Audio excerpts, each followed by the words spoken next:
Hello, everybody. This is Noah and John, and we are from UrbanDigs, and we are talking Manhattan. And John, I am so excited. I got a dear old friend, Wendy Maitland, joining us today. I love me some Wendy. She is 22 years plus in this business, luxury real estate broker, owner of Atelier by Wendy Maitland. Thank you so much for joining me. And Wendy, I'm going to shoot that first question right over to you because we want to know what's going on. And you got those nuggets of wisdom in that brain of yours. So please tell me and tell the rest of the world what is going on in the state of the New York City market today. I wish it were so straightforward as your question, my answer. So I'm going to be brief and succinct as I can. But basically, the market after last year's bank crises and interest rate hikes, hike after hike after hike, we entered this year optimistic, right? We're going to get some cuts. The market's going to loosen up. Buyers are going to feel more confident. Therefore, sellers are going to put more on the market because we were really down on inventory. So that happened. There was a lot of optimism. There still is, but we're kind of like in our adolescent difficult phase at this moment in time in our real estate market. Looking at the cycle, this latest cycle as post bank crisis and interest rate hikes, right? That was the story of 2023. And there wasn't a lot of movement in our market. And now there is definitely movement. Things have loosened up. There's been a lot of nice activity, but it hasn't been easy. Buyers are still nervous. There's a lot more inventory to choose from. So it's taking a lot longer to get these deals made, consummated, closed, and done. Wendy, so I totally hear you, and I think this is really mimicking what a lot of other agents are saying. We do have a transactional market. It's definitely better than wherever we were Yeah, 6, 7, 8 months ago, late last definitely. year. But I feel like this recovery has kind of been below expectations, at least in its sustainability throughout the spring cycle. Would you Mhm. agree with that? Definitely. It's been in fits and starts. And, this is another analogy to adolescence. It's like there's a growth spurt, and then there's like all kinds of, it's awkward. There's acne, there's hormone changes, there's market psychology changes, because our psychology was revved up and geared up and ready to rock and roll in, December, looking forward to the anticipation of January, February, March, April. We had a nice little bump, but it's fits and starts, and it's definitely not smooth. The good news for buyers is that there's a lot to choose from in the luxury residential market of really good, high quality product. And we're going to go to that luxury sector in just a second. And before we go there, Wendy, if I could just ask you, what is it, the sellers that are more out of tune with the market, or is it the buyers, or is it maybe a little bit of both? I think it's circumstantial and a little bit of both, because I think that, just as buyers were on the sidelines, sellers are savvy. They knew that buyers were on the sidelines. So suddenly when they started to feel the ice start to melt, we got some great inventory coming on the market at aspirational prices, at really, rock star prices. And buyers were seeing not only seller A's listing and Mr. Smith's listing, there was like A to Z, a lot of choices. So that makes for, it's firm soil for negotiation. And I don't think sellers were expecting that. And so it's been difficult to tease out the actual deals. When you have a listing, when you have a buyer, if you have both, it's not as straightforward or linear than it has been. And I'd say it's a lot more of a winding road than I've seen it in quite a while. Wendy, you have a presence, a notable presence in the luxury market. So I'd like to dig into that if we could. One of the things you mentioned in this awkward phase of ours is the role that rates play. And sometimes as prices go up, rates play less of a role. And I'm curious how the luxury market is handling this phase, and both on the sales and the rental side. So, really good question, John. The luxury market is picking up. It's like you're looking at the ocean and you're seeing that the tide is coming in, but it's, goes in, comes out, goes in a little further next time.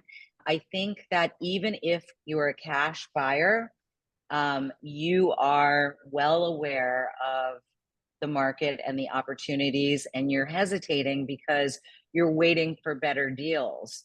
And then again, you're ambivalent because you know, or you think you know, probably, that we're going to get a cut or two this year, maybe just one now, I think is what is most expected.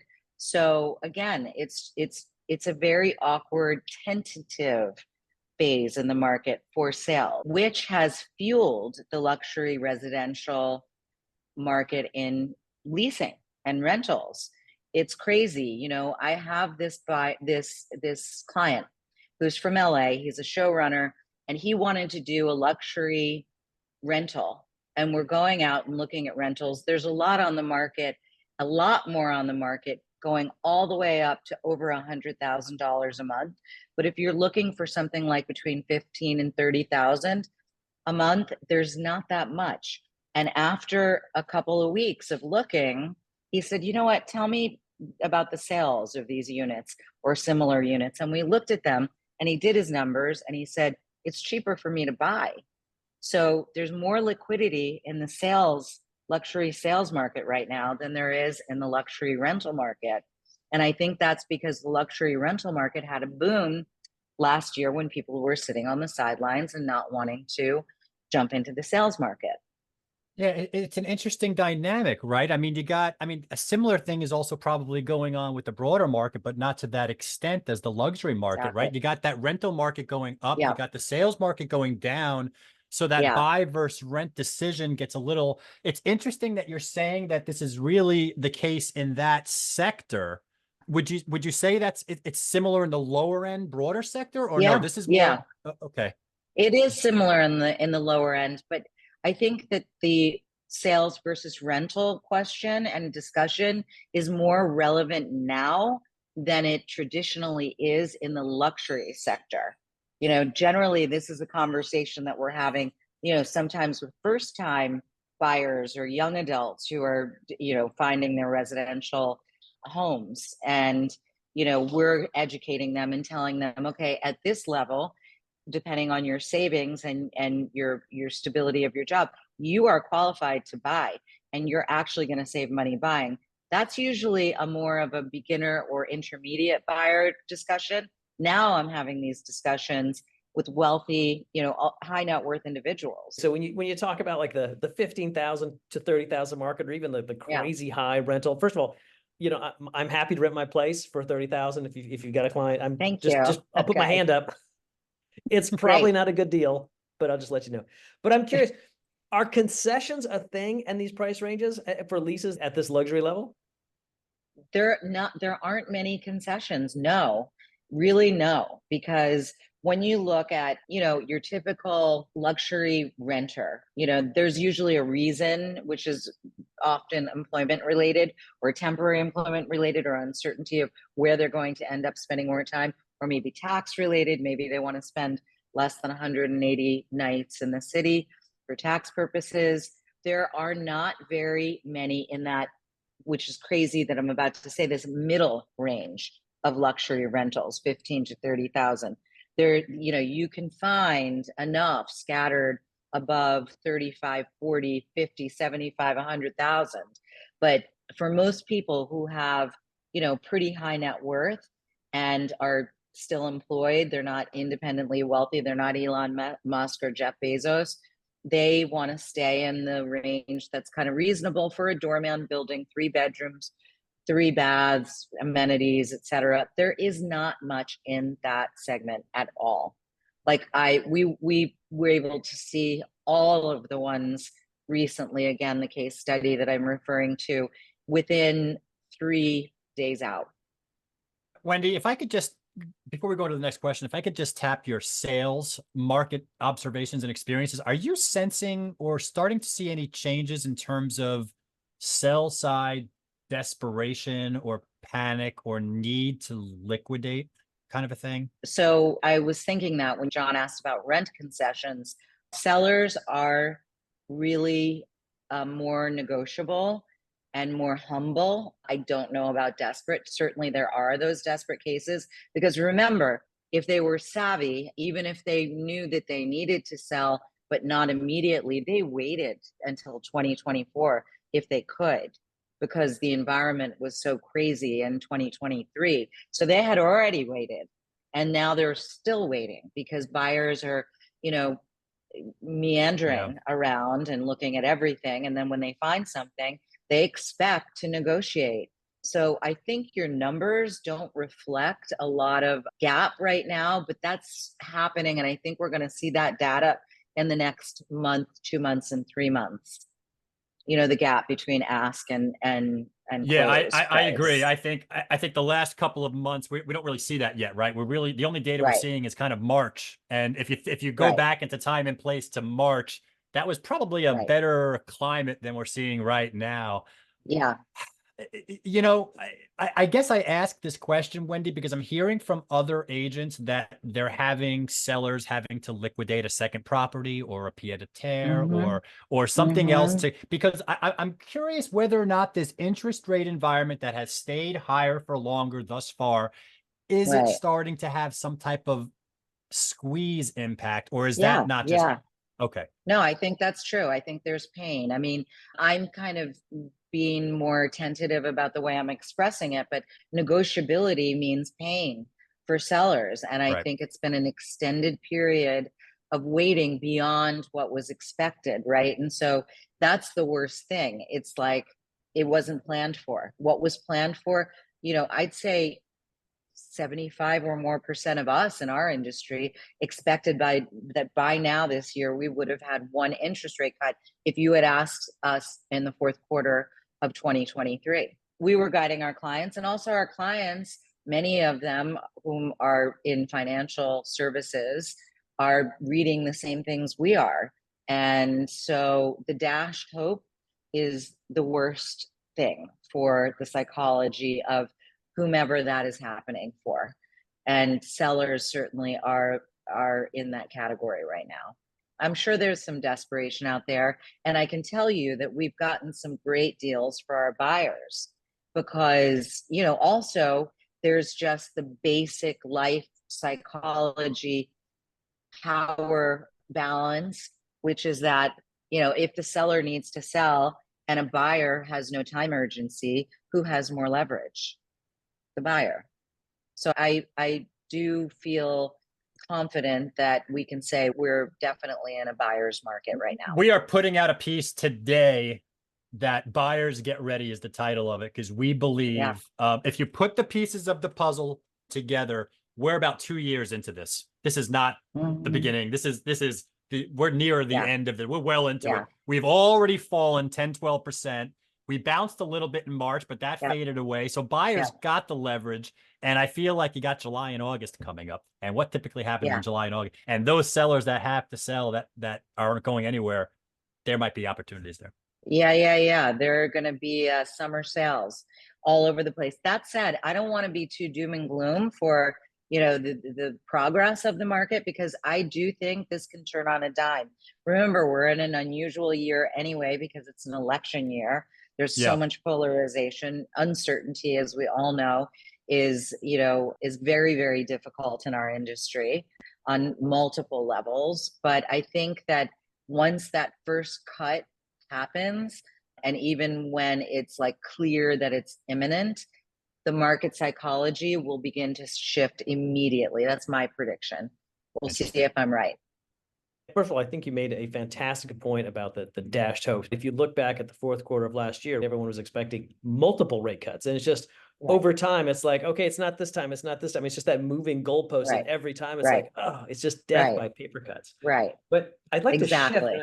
I'd like to shift a little bit. I'd like to talk about the industry in general. And because, Wendy, you've been in this market for 20 years or so, and you've seen change on a personal level, on a brokerage level, and on an industry level. And I'm curious, when you look at things that are shaking out right now, what's happening? Where are the advantages? Is it a large firm, a boutique firm, a team? Like, where do you see the industry these days? That's a really good question. And it's a question that would have been almost irrelevant 10 years ago, right? There really, if you weren't with a big firm with a with a good reputation in the industry, you know, really one of the big five, right? So there was Corcoran, Elliman, Brown Harris, Stevens, Halstead, Town for a time, then Compass. You know, those were the places where if you were a broker, that's what you were deciding among. Those were the brokerages you were deciding among. And so interestingly, there's been a real shift from starting from the top. And I guess I've been a part of that shift. I started my own firm. I went out on my own in 2019 proper, but it started in the end of 2018. And you see all kinds of Frederick Eklund, Ryan Serhant, as just a couple of examples. The combination of what happened during the pandemic, nobody was working in the office.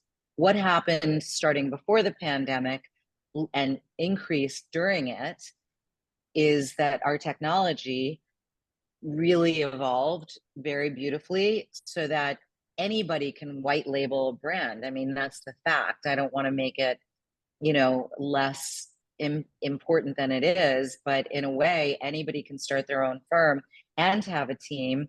People don't work in the office very often. I mean, I had a beautiful big office that I had planned before the pandemic in a gorgeous loft right across the river in Brooklyn, overlooking the Manhattan skyline. And I can count on both hands the number of times I had my full team there in 2022. So what did I do? I shut it down. We're on Zoom now. More than half of my meetings are on Zoom, probably 3/4 of them. How about you? So the question really is, and it's a luxury, I think, for all agents at every level and all brokers, is what is the human fit for you? What's the best human fit? It's not about the name Element or the name Atelier.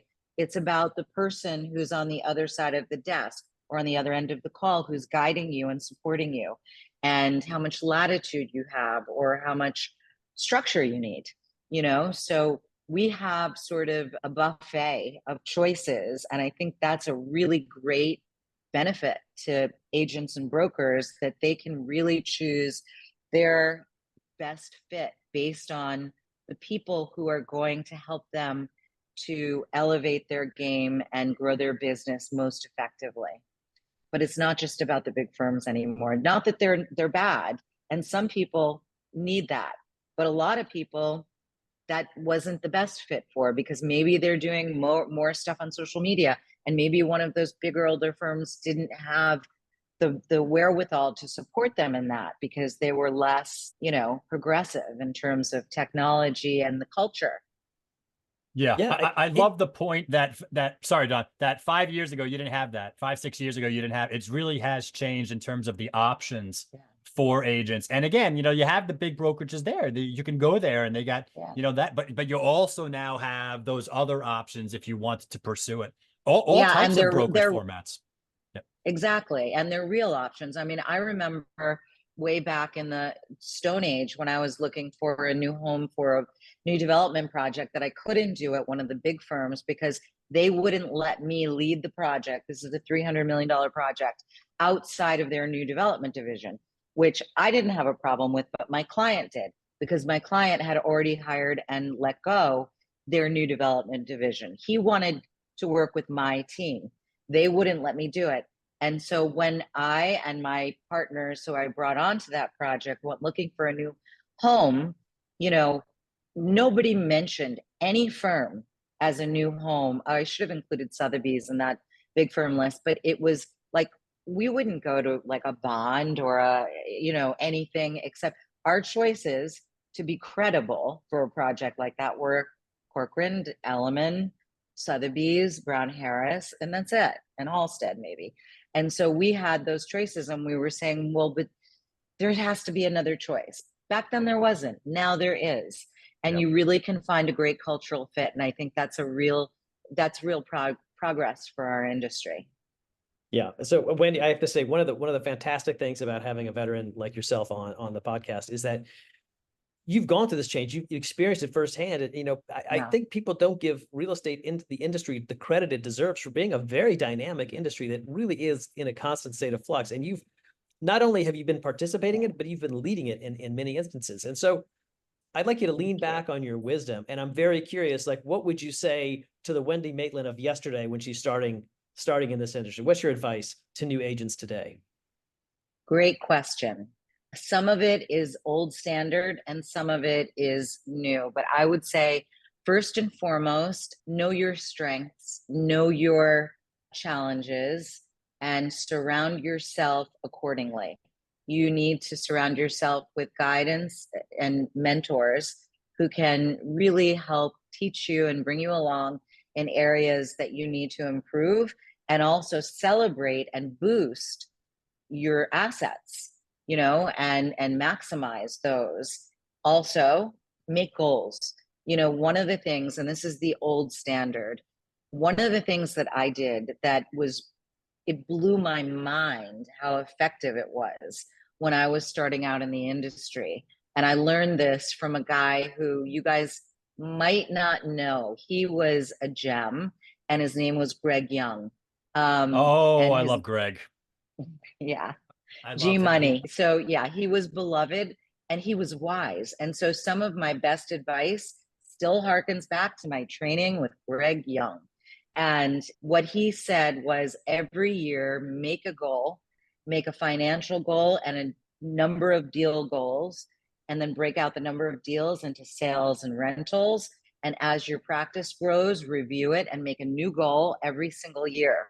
So I did that. I took everything he said. For some reason, I really connected to what he was saying. And I did that. And my goal was to make a certain amount the first year. I'm not going to tell you what it is because those dollars are different, but it was ambitious in 2001. And I made that goal. I made a goal to double that the second year. I achieved that goal. I made a goal to double that in the third year. And I did that. And so on. So I think that happened for me for 4 or 5 years. And then the numbers, were quite large and it became a little less linear. But so make goals every year. Don't just make them in your head, write them down and read them regularly. And then you start working not only consciously on a business plan and a path to get there, but your unconscious starts working on it. And it's like, really cool how that happens, and it definitely works. And then the next thing is that you have to expect as a new agent to work 7 days a week for the first at least year and a half. Just expect it. Don't be like the people that we're talking about with dashed hopes and say, well, I'm going to try to get there in 3 months or 6 months, because you're going to dash your own hopes and then you're going to get disappointed and then you're going to get depressed, and that's no fun and it doesn't help your business. So just plan on it and attack it and embrace it. Plan to work 7 days a week. I would plan to work 7 days a week for 2 years. And if you feel that your practice is moving along and developing so that you don't have to do that sooner, great. Then you've exceeded your own expectations. The other thing I would say is get to know your colleagues and learn from them. Yes, we are all competitors, but we are also each other's largest VIP clientele. Over 80% of deals easily are done with co-brokers. Co-brokers are your friend. I've learned as much or probably much more from co-brokers whom I've grown up with in the industry than my managers. They're boots on the ground every single day. And most of us at the top of the industry are really generous with our time and expertise and talent. And we want to help people do well and further professionalize the industry. So when Greg said, if you can get someone to let you help them with an open house, you know what? Do it and think of it as a gift and ask for more. You should be paying them to let you help them, because that's how you learn. And then lastly, my one mantra, and this is very quick and very easy: execute, follow up, follow through, repeat, repeat, repeat. I love this. And I'm so glad that you brought up Greg Young. I mean, I was trained by Greg Young as well. I was in that early training program over at City Habitats Yep. when Andrew Heiberger was Yep. running the ship. I know you were part of that whole thing. It's where I Yep. met you.